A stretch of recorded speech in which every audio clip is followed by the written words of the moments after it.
Hi, my name is Bob Lindy. Today I'm going to talk to you about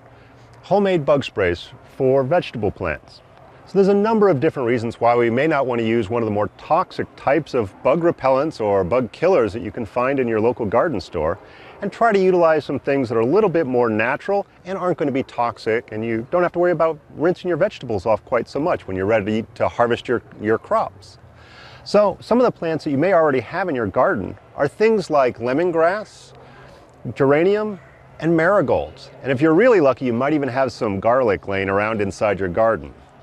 I usually go ahead and try to find what I've got laying around that's local to my area that may have a very strong scent or actually some sort of an irritant in the plant. What I'll oftentimes do is I'll go ahead and take those plants, chop them up a little bit, and go ahead and let them soak for 1 or 2 days before I put them into a spray bottle and go ahead and treat all of my plants with that.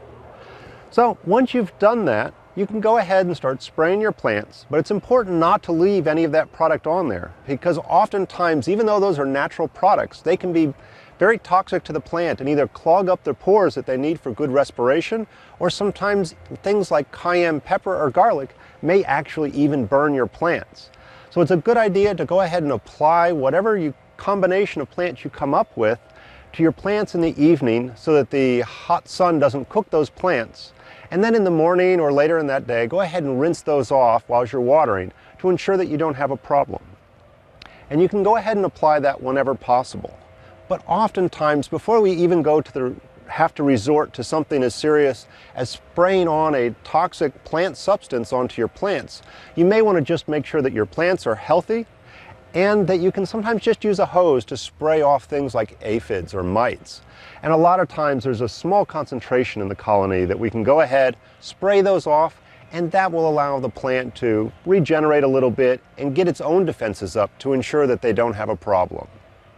So let's go ahead, and we're going to put some of those nice aromatic ingredients, a little bit of garlic, and I like to put just a few drops of dish soap in and a few drops of cooking oil into my mix. Let those sit overnight,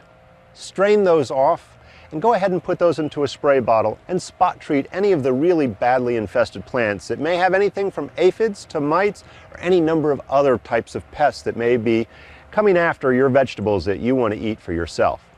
So this is Bob Lindy talking to you about homemade natural remedies that you can do to get rid of the bugs on your vegetables.